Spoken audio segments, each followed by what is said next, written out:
Naime, kao što snima komentarisanje buzdovanskih pjesama za svoj kanal, mogao bi tako da komentariše neke emisije sa konvencionalnim doktorima ili evolucionistima, to jest da prokomentariše njihove tvrdnje kojima ljudi slepo veruju. Vidi, prijatelj, nema svrhe da komentarišem nešto što je ultra glupo. Postoje neke pesme što su mi ljudi slali linkove, Miroljub, aj komentariši ovo, aj komentariši ono.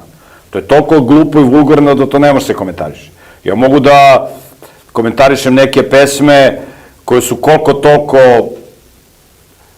koje su destruktivne, ali koliko toliko, znaš, nije golotinja, nije nešto ono baš razvaljivanje, razumeš? Ja sam take pesme uglavnom i komentarisao, koje nisu baš ono pornografija.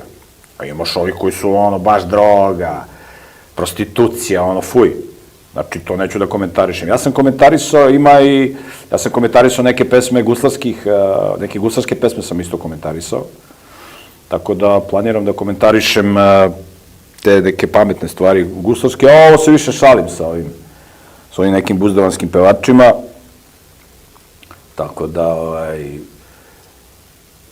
da, ipak, znaš, ta šala može da pređe u nešto baš vulgarno i devijantno, znaš, da ja to ne želim, tako da mogu da se ovako šalim, da komentarišem da to bude neka šala, ali šala ovako, razumeš, da kažemo podnošljiva, razumeš, a ove vulgarne stvari da komentarišem, to stvarno neću, tako da želim da komentarišem da ima neku moralnu poruku.